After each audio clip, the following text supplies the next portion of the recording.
Muito bom estar com vocês aqui. Vocês já sabem, né? Quando eu venho aqui, eu venho compartilhar um pouco daquilo que a gente está aprendendo domingo de manhã. E a gente está estudando Lucas. Nós hoje acabamos o 2º capítulo, então ainda tem muita estrada pela frente. Você é nosso convidado para estar conosco. Antes da gente começar, vamos orar? Pai de amor, Tu és santo, santo Senhor. Todos nós queremos declarar isso a Ti, humildemente. E agora, Senhor, que Teu Espírito fale conosco. Que seja Tu, Senhor, quem fale aquilo que o Senhor quer, e que a gente possa ouvir o que o Senhor quer. Usa-nos, Senhor. Trabalhe conosco. Tu és Deus poderoso. E nós Te louvamos por isso. Nos entregamos a Ti, em nome de Jesus. Amém. O grande tema do Evangelho de Lucas é Jesus é o Salvador. Ele é Cristo o Senhor. Isso aparece em Lucas 2:11. Lucas, no seu Evangelho, quer mostrar que Jesus é o Cristo, o Deus que se fez homem, perfeitamente Deus. Desde o início do Evangelho de Lucas, tudo é focalizado em torno deste fato supremo. Até mesmo antes do nascimento de Jesus, o anjo, como mensageiro de Deus, ordenou a Maria chamá-lo de Jesus, que significa Deus salva, o Senhor salva. Aos pastores, o anjo trouxe a boa nova de grande alegria, que anunciava que na cidade de Belém nascia o Salvador. Nos 2 primeiros capítulos, Lucas basicamente nos conta como se deu a chegada do Salvador entre os homens, como foi a encarnação de Deus. Se o apóstolo João, de uma forma resumida, em João 1:14, e o Verbo se fez carne e habitou entre nós, e vimos a glória como a glória do unigênito do Pai, cheio de graça e de verdade. João é muito direto. Lucas, por sua vez, nos 2 primeiros capítulos, nos conta desse anúncio do nascimento desde João Batista, passando pelo anúncio a Maria da sua gravidez sobrenatural, ao nascimento de Jesus e seus primeiros anos de vida. Na verdade, até de maneira muito rápida, até a adolescência de Jesus.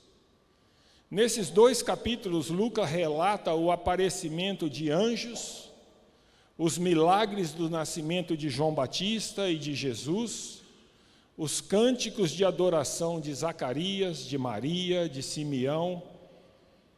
E todos esses casos fica evidente a ênfase que aquele menino que nascera em Belém, de uma menina ainda, virgem, era o Salvador, Cristo o Senhor, cumprindo em detalhes as profecias sobre o Messias.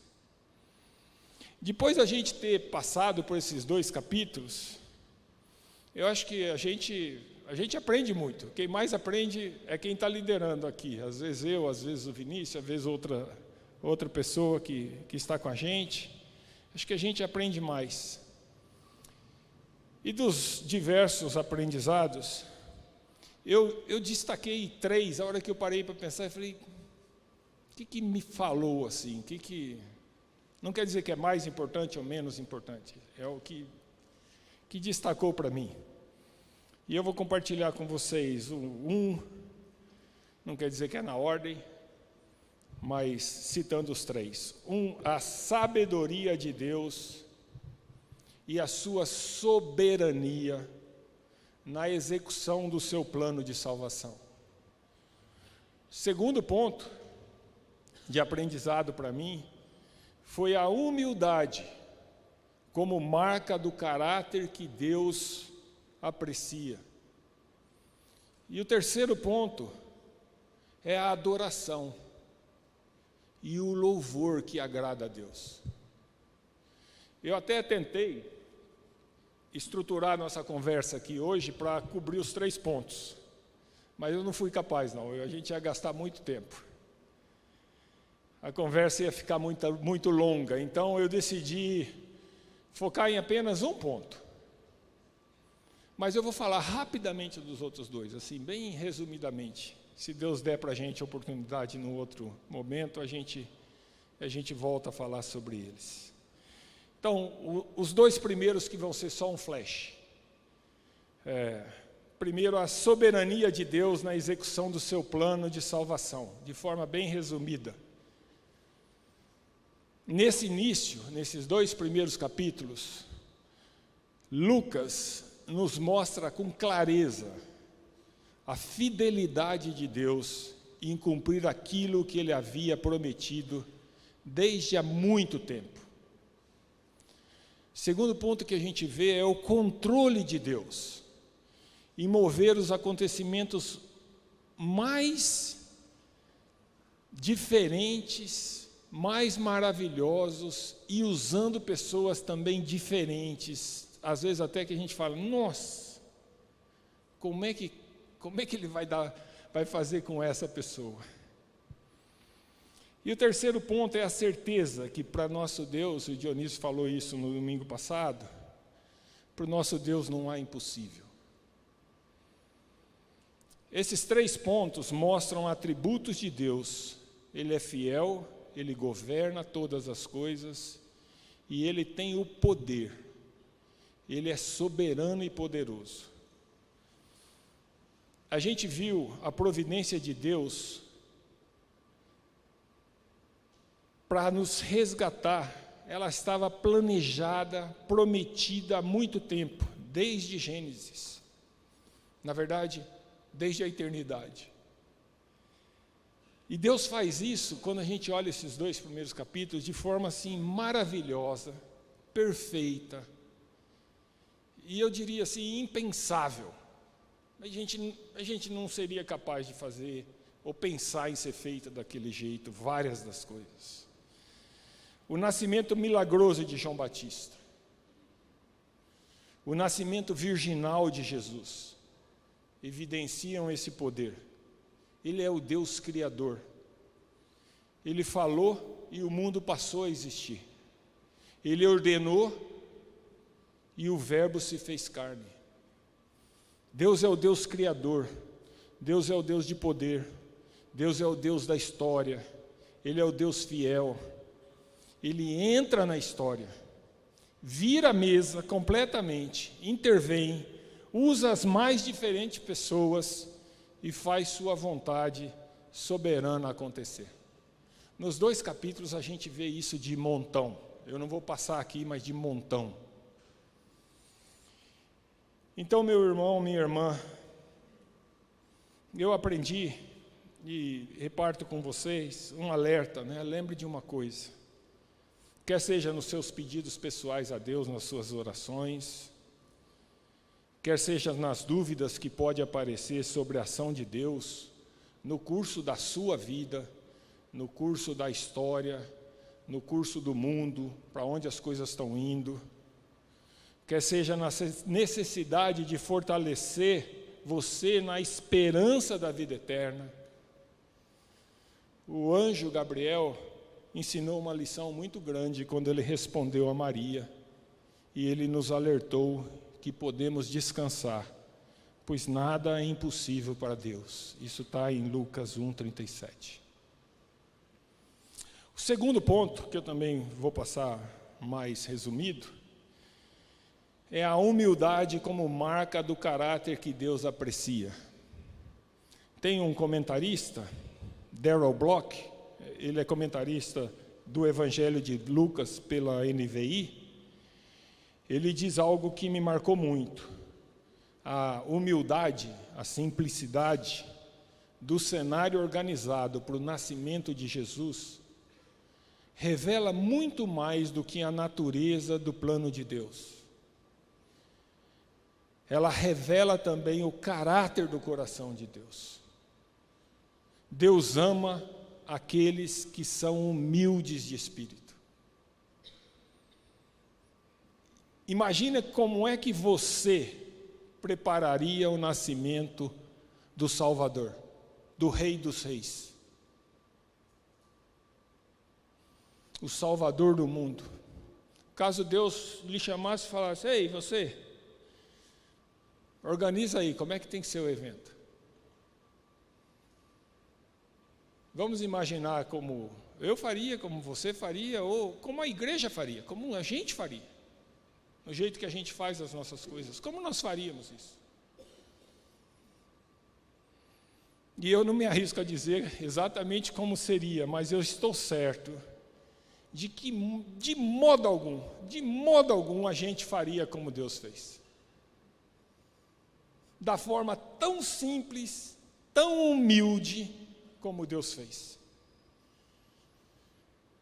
Aqui fica evidente, desde o seu nascimento, que Jesus se humilhou ao extremo para nos resgatar.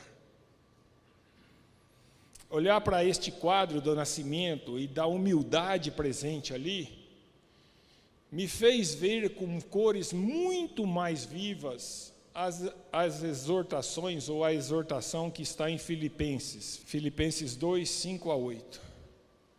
Seja a atitudes de vocês a mesma de Cristo Jesus, que, embora sendo Deus, não considerou que o ser igual a Deus era algo a que ele devia apegar-se, mas ele esvaziou-se a si mesmo, vindo a ser servo, tornando-se semelhante aos homens, e sendo encontrado em forma humana, humilhou-se a si mesmo, e foi obediente até a morte, e morte de cruz. Os 2 primeiros capítulos de Lucas mostram Deus atuando em lugares humildes, através de pessoas humildes, de forma humilde. O Rei dos Reis sendo colocado em um coxo. A gente usa assim a palavra manjedoura, parece que dá um pouquinho mais de beleza. Era um coxo onde os animais comiam, serviu de berço para o nosso Salvador. Ele foi saudado por desacreditados pastores de ovelhas. Pastores de ovelhas naquela época não tinham valor nenhum. E ele teve como pais um casal simples, de um lugar que não era nada, chamado Nazaré. E teve como mensageiro João Batista, uma pessoa de costumes excêntricos. Hoje a gente falou um pouquinho sobre João Batista e a gente fala assim, se ele fosse um missionário no dia de hoje, a gente ia falar, não, vem cá, você tem que passar primeiro por uma aula de aculturamento, para você aprender como é que se conversa com os outros, não pode ser desse jeito. Esses exemplos dos 2 primeiros capítulos de Lucas nos mostram que a grandeza espiritual não é uma questão de classe social, de condição econômica, de background de formação, é uma questão de atitude interior, de atitude do coração. Coisas externas contam muito pouco para Deus, se não nada. Deus pode fazer grandes coisas através daqueles que se entregam humildemente a seguir a sua vontade, e Ele vai fazer, mas é do modo dEle. Quando você quiser fazer o seu melhor para Deus, faça o melhor que vem de dentro de você, do seu íntimo. Coloque-se diante dEle com a humildade de um servo sem valor, totalmente disponível e seguro de que Ele é poderoso para capacitá-lo ao serviço que Ele quer que você faça. No mundo de hoje, a gente é instruído ou aprende a nos promover e nos vender. Olha para o mundo aí das redes, dos influencers, para o mundo corporativo, o mundo do trabalho e até das igrejas. É preciso se promover, é preciso ser visto. Tem gente que fala, quem não é visto não é lembrado.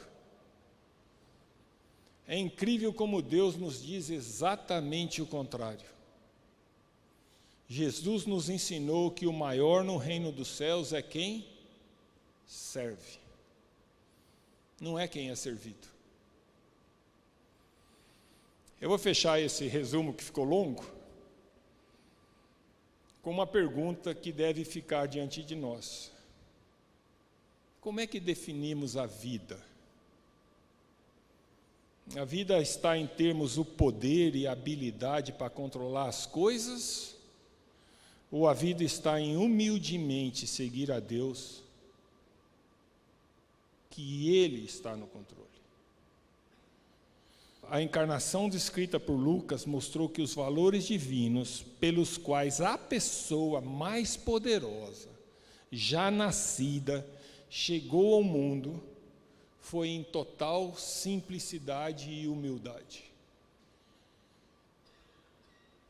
Que Deus faça a gente também aprender o valor da humildade. Faça a gente humildemente se apresentar a Ele, como fez Maria. Maria diz, eis-me aqui, a serva do Senhor, cumpra-se em mim, segundo a sua palavra. Esses são os dois de resumo, tá? Agora nós vamos no maior um pouco. Terceiro aprendizado meu que eu quero dividir com vocês. Não sei se vocês guardaram, se não guardaram eu vou repetir. É a adoração e o louvor que agradam a Deus. Aqui eu vou gastar um pouquinho mais de tempo, pois eu creio que esse ponto, para nós, individualmente e também como igreja, tem uma aplicação prática muito valiosa. Pastor Hernandes Dias Lopes diz que Lucas é o evangelho cantante, é um evangelho de louvor. Nos seus 2 primeiros capítulos, aparecem 4 hinos da fé cristã. São eles o Cântico de Maria, que está em Lucas 1, 46 a 55. Esse nós vamos ver com um pouquinho mais de detalhe. O Cântico de Zacarias, que está em Lucas 1, 68 a 79. O louvor da multidão celestial, que depois que os pastores aparecem que o anjo aparece para os pastores e dá a notícia do nascimento de Jesus, vem uma multidão do exército celestial na frente dos pastores, juntos com o anjo, e eles cantam, glória a Deus nas alturas, e paz na terra aos homens aos quais Ele concede o seu favor. E por último, o canto de Simeão, o homem justo e piedoso que esperava a chegada do Salvador. E Deus havia prometido para ele que ele não morreria sem ver o Salvador. Quando ele vê o menino, ele toma em seus braços e louva a Deus. Esse é o cântico de Simeão, o louvor dele que está em Lucas 2, 29 a 32.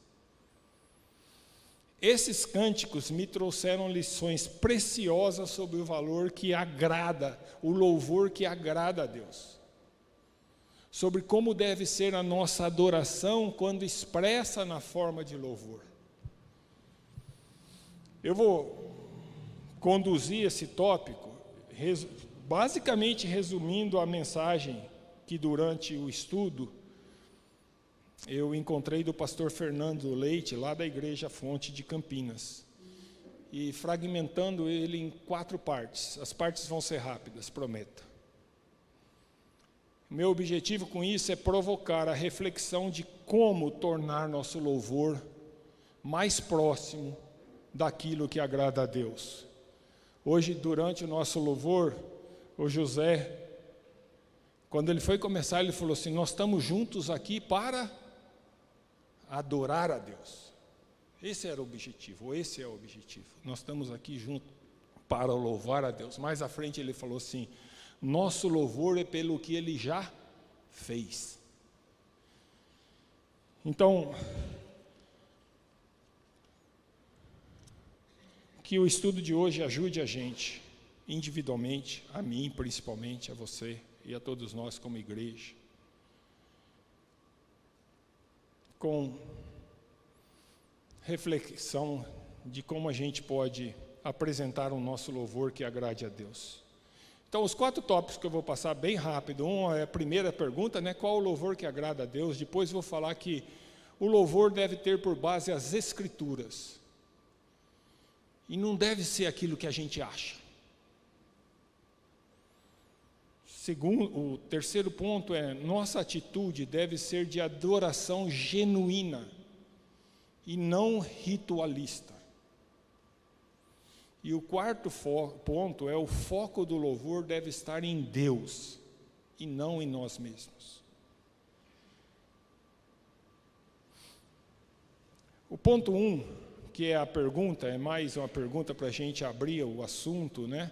Qual que é o louvor que agrada a Deus? E a melhor forma da gente responder essa pergunta é: vai na Bíblia, vai lá, Deus responde. Ele é o Deus. É a Ele que nós devemos adorar. E Ele fala como é que Ele quer ser adorado. João 4, 23 e 24. No entanto, está chegando a hora, e de fato já chegou, em que os verdadeiros adoradores adorarão o Pai em espírito e em verdade. São esses os adoradores que o Pai procura. Deus é espírito. E é necessário que os seus adoradores o adorem em espírito e em verdade. Se existe os verdadeiros adoradores, deve existir os falsos adoradores.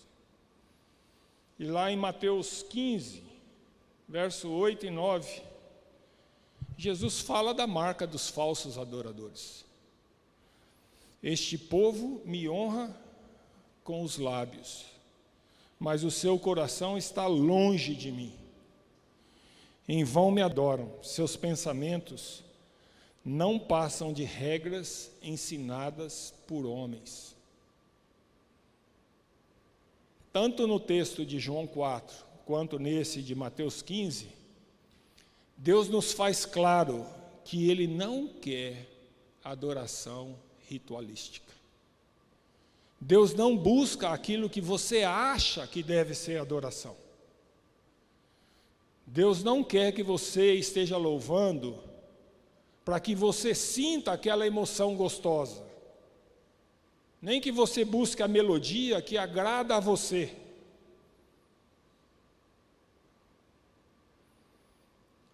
E mesmo ainda, que louve sem estar comprometido com o significado do que está cantando. Deus quer que o nosso louvor saia do nosso coração, do nosso interior, e seja verdadeiro.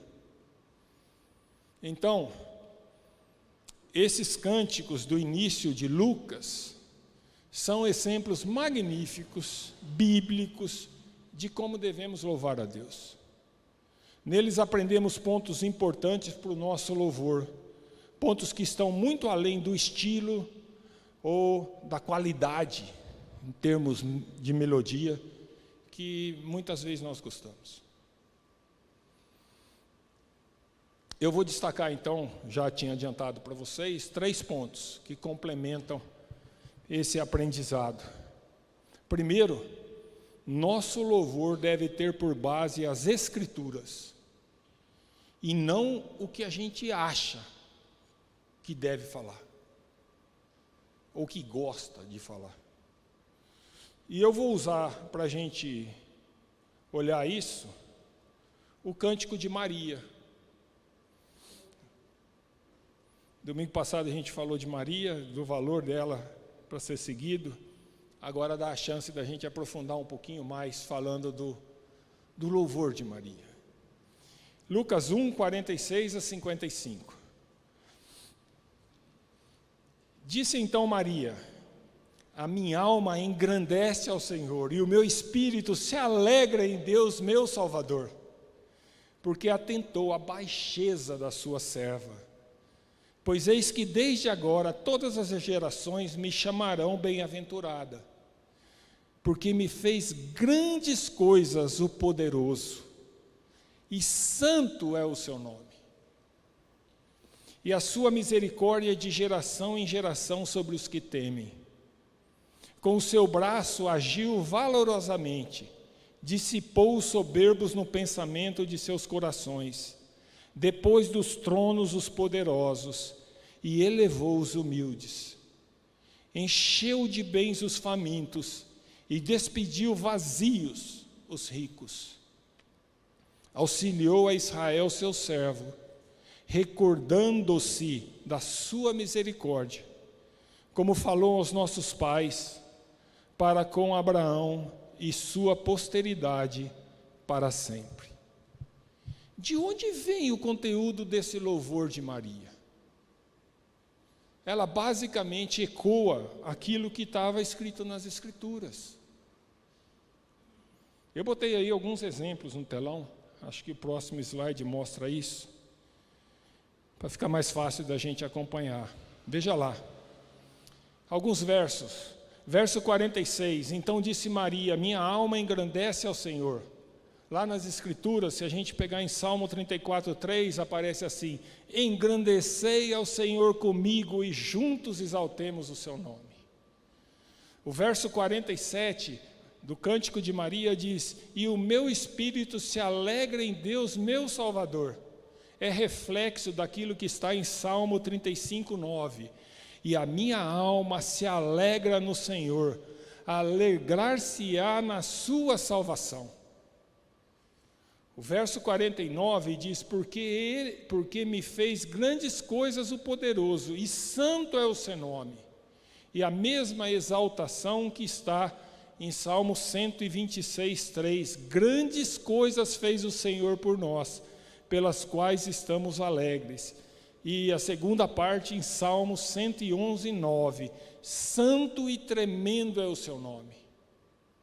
O verso 50 diz assim, Maria diz o seguinte: e a sua misericórdia de geração em geração sobre os que temem. Isso está lá em Salmo 103:17. Mas a misericórdia do Senhor é desde a eternidade e até a eternidade sobre aqueles que o temem, e a sua justiça sobre os filhos dos filhos.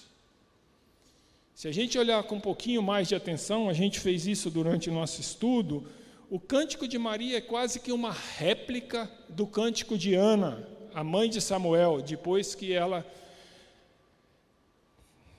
que era estéril, teve o filho Samuel, aparece em 1 Samuel 2. Lembra disso? Para nosso aprendizado aqui, usando Maria como exemplo, o louvor de Maria está alicerçado nas Escrituras. Sua postura de louvor e adoração é inspirada na Bíblia. Ela tinha provavelmente cerca de 13 a 15 anos, mas o seu coração e sua mente estava encharcada das Escrituras. Naquele momento de alegria, de contemplação da obra de Deus, ela apresentou o seu louvor e sua adoração baseado na Bíblia. A mesma coisa deve acontecer conosco. Quanto mais ficarmos encharcados da Escritura, da Palavra de Deus, mais a nossa adoração e o nosso louvor estará de acordo com os padrões de Deus. Cante e ore textos bíblicos. A melodia, o afinamento, o carisma, a habilidade de quem está dirigindo o louvor, ou a minha própria preferência, tudo isso tem valor relativo. O mais importante é que nosso coração esteja permeado das Escrituras e a nossa expressão de louvor seja alinhado com as Escrituras. Segundo ponto importante aqui dentro desse aprendizado de qual é o louvor que agrada a Deus. Nossa adoração, nosso louvor deve ser genuíno e não ritualista. Tem uma dica aqui muito importante. E às vezes, a gente mais velho, a gente está acostumado dos cultos de antigamente. E no culto de antigamente tinha um negócio muito legal. A gente chegava, normalmente tinha um instrumento, via de regra um piano, um órgão. E antes de começar o culto, quem estava lá tocava um hino. E aquele prelúdio tinha uma intenção. A intenção é que a gente se colocasse diante de Deus e pudesse apresentar a Deus. Por que eu estou ali para cultuar a Deus? Eu acho que a gente perdeu isso. E acho que isso é uma coisa muito importante. Não precisa ser aqui no início. Talvez idealmente até antes, em casa, vindo para o culto. Por que eu estou indo no culto? Por que eu estou indo para a igreja? Por que eu vou cultuar a Deus? Por isso chama culto. Por que eu vou cultuar a Deus? Isso ajuda muito a gente apresentar a adoração e o louvor que é genuíno, e não aquilo que é ritualístico, que é de costume. Um ponto interessante é que, embora Simeão tenha louvado a Deus ou apresentado seu cântico no templo, e Zacarias apresentou o seu louvor na ocasião da circuncisão de João Batista, duas coisas que, vamos dizer assim, têm a ver com os hábitos da religião ou os costumes da religião. Maria louva ou apresenta seu cântico na casa de Isabel. E a multidão do céu celestial, do exército dos céus, quando apresenta seu canto, apresenta no campo, para alguns pastores. O local da adoração não importa, pois a verdadeira adoração não se prende ao ritual do lugar. Por não ser ritualista, a verdadeira adoração e o louvor aceitável a Deus é aquele que vem do íntimo. Note olhando para Maria novamente. Ela está falando do seu íntimo. Lucas 1, 46, 47. Maria diz assim: disse então Maria, a minha alma engrandece ao Senhor, o meu espírito se alegra em Deus meu Salvador. Alma e espírito, ela está falando lá de dentro. Aqui não, um é sinônimo do outro nessa ocasião aqui. O que ela está dizendo é assim: com tudo que eu sou, eu engrandeço a Deus. E essa palavra engrandecer aqui, Deus já é grande, como é que a gente engrandece Deus mais ainda? Não é o propósito de fazer Deus maior ainda, mas é reconhecer que Ele é muito grande para mim. E essa palavra alegria, não é alegria comum, essa palavra é a palavra que é esbanjar a alegria.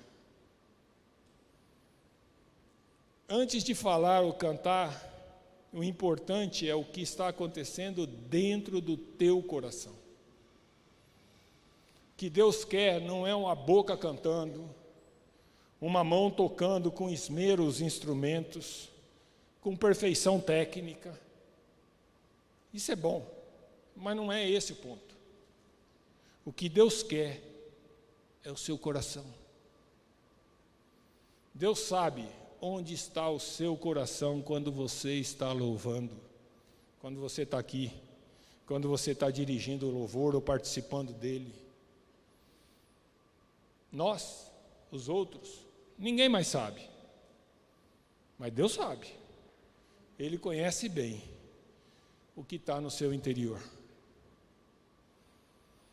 Conforme aparece no livro do profeta Amós, Deus não se agrada das expressões de adoração e louvor que estão divorciadas do que realmente está no coração.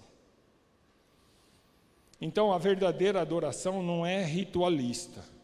A verdadeira adoração é interna e, além disso, ela é intensa. Não é algo frio. A expressão usada por Maria para alegria, como eu falei, equivale à exultação. Ela se derrama ao Senhor. Podemos imaginar a intensidade ao pensarmos na multidão dos exércitos celestiais cantando glória a Deus nas alturas. É vibrante, é intenso. Aqui no culto, quando louvamos, não estamos cumprindo um programa. Nós estamos adorando e louvando a Deus, o Rei dos Reis, ao Senhor Todo-Poderoso, ao nosso Salvador. Então não vamos fazer de forma mecânica e fria. A adoração que agrada a Deus não é ritualista. Além de íntima, além de intensa, ela também é humilde. Precisamos saber quem é Deus e quem somos nós. Maria se coloca como uma humilde serva. Lucas 1,48, ela falou, porque atentou à baixeza da sua serva. A palavra usada por Maria para serva denota a mais baixa classe de escrava. Maria não pensa que ela agregava alguma coisa. Ela sabia da grandeza do Senhor e ela demonstrava a intimidade respeitosa a Deus.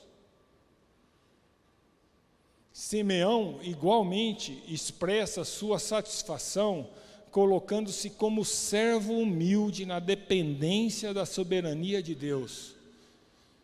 Agora lá em Lucas 2,29, agora, Senhor, despede em paz o teu servo, segundo a tua palavra.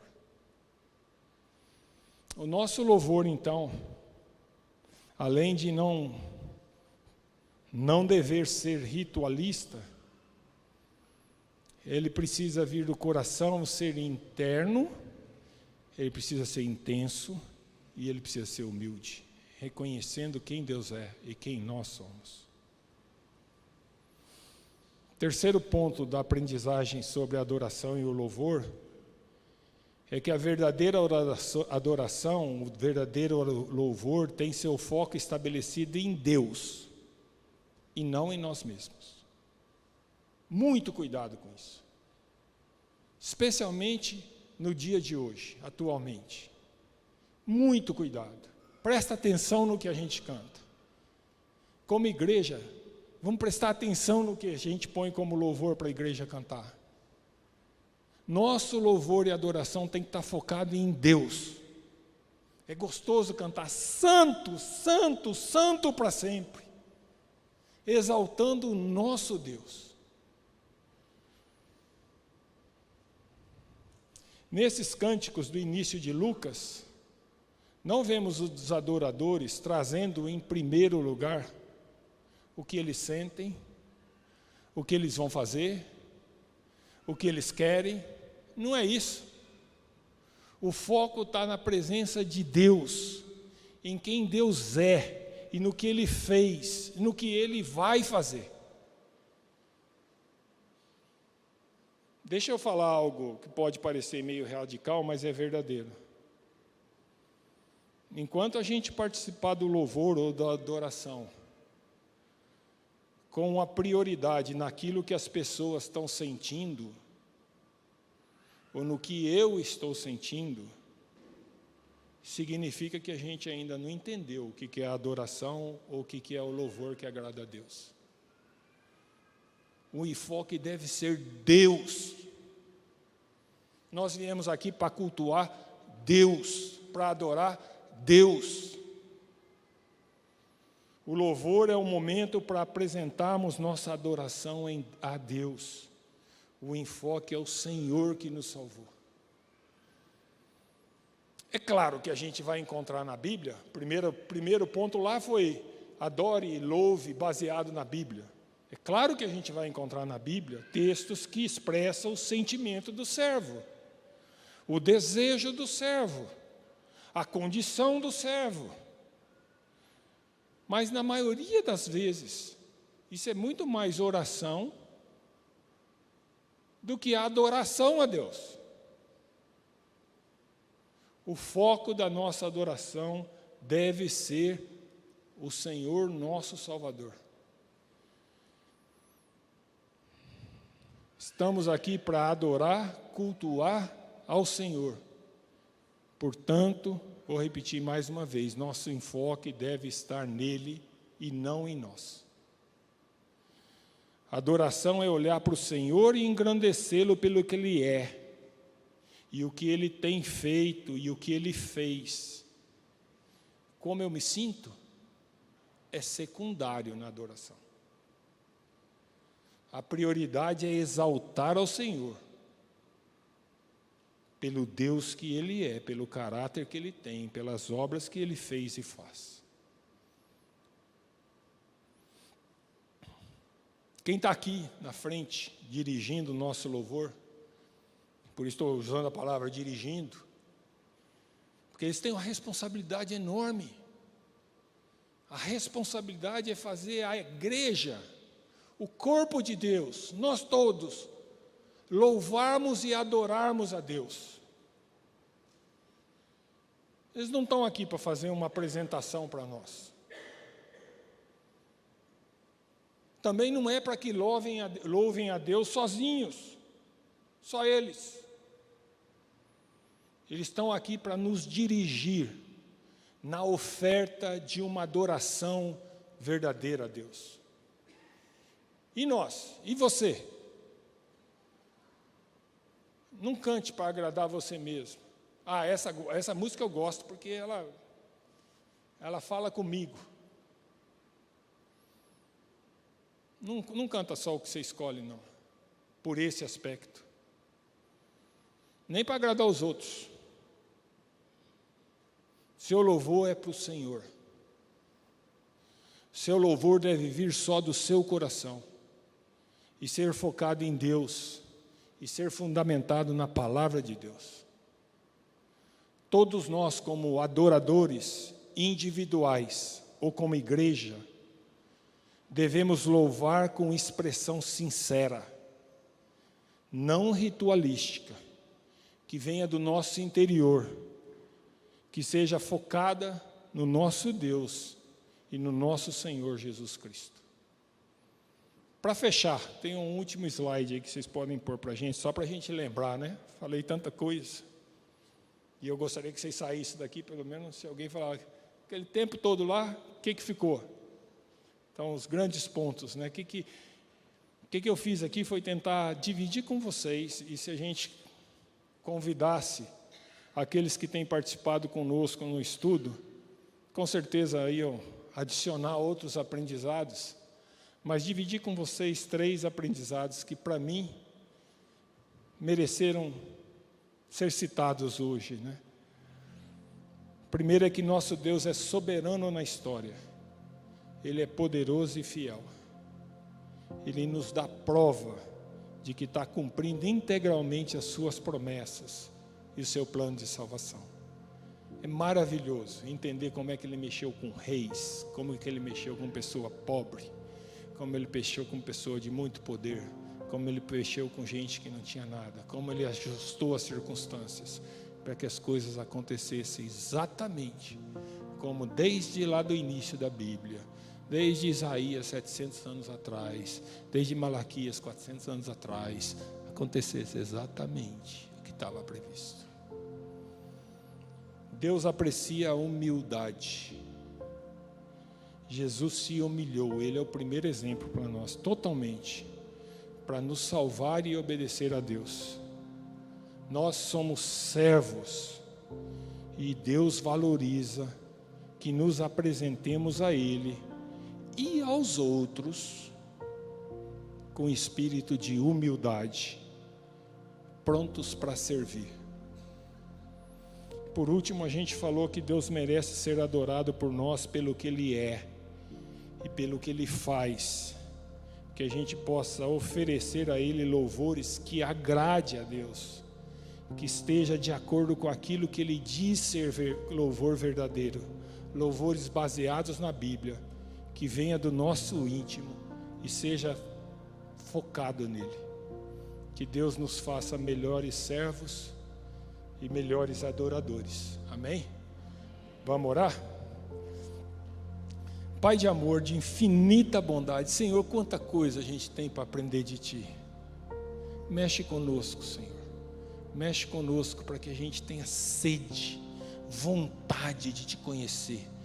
Que a gente tenha ânsia de ser íntimo contigo. Senhor, que nesse aprendizado que a gente também aprenda a Te adorar, que a gente aprenda a Te louvar, que a gente entenda a nossa posição frente ao Deus poderoso, ao Rei dos Reis, ao Deus Criador, que nada somos, Senhor. Se a gente consegue estar perto de Ti, é pelo mérito de Jesus Cristo na cruz, pela Tua graça e pela Tua misericórdia. Que ao entender isso a gente Te louve verdadeiramente, louve baseado nas Tuas palavras, louve derramando o nosso espírito, alma, a nossa intimidade ao Senhor. Que a gente louve, Senhor, com foco em Jesus Cristo, nosso Salvador. Ajude a Tua igreja a ser uma igreja que Te adore verdadeiramente. Em nome de Jesus Cristo. Amém.